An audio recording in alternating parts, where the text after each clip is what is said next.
Good afternoon. It is August 3rd, 2026, and here's what we're looking at today. So the market opened yesterday, and we gapped up to what I had drawn as previous resistance, and that's why there was some selling. Pretty much, we bought into resistance and then just kind of went sideways, but then we broke higher.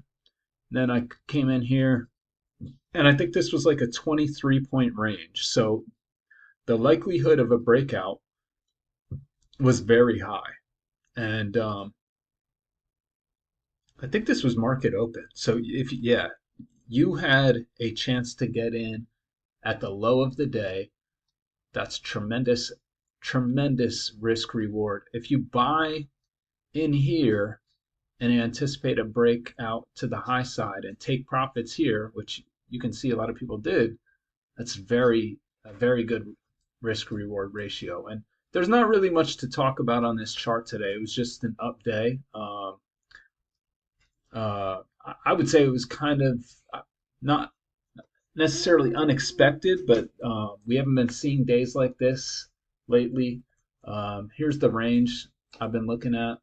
So let's draw it. Let's extend it. This is probably what we're looking at here now. So, and really, it's probably more like this. So let's look at this. This looks like it might be the highs. We have very strong buying going into the highs. Um, and on the weekly chart, I have a potential level of resistance here. Um, but at the same time, on the monthly chart, I was looking at the monthly chart, and the bears are not very strong. You know, this was a weak bear bar. Then you get two strong bull bars breaking to new highs. Then you have two weak bear bars. So on the weekly chart, what's the average of the past few weeks? Let's see. This bar was 218 points. This bar was 150 points. And this bar was about 160 points. So 160. So let's just call the average about 180 points. So we could very well run into resistance and just sell off for the rest of the week, or go a little higher, close on our low, create a doji within this range. That's really what I'm thinking about right now. But again, if you look at the monthly chart, we could just be taken off. And I think before I had a channel drawn, and I want to say it was something like this.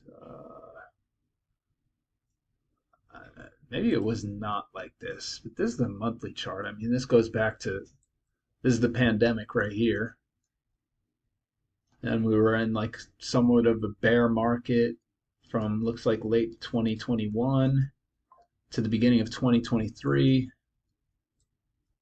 And then this is the April tariffs of 2025. So, we're in a bull market, and we have been. And this is probably, I'm guessing this is the biggest month in the history of S&P 500, which was April of 2026. If not April, I mean, I think you'd be better off looking at 2 months, or so, April, May of 25 versus March, April of 26. Very big months. So, we could just get another nice bull run comparable to this one from April of this year. And I would love that. It's very easy to trade. So, yeah, that's really all I'm going to talk about today. I don't need to go into detail about the intraday chart. So, I'll hopefully be back Wednesday or Thursday.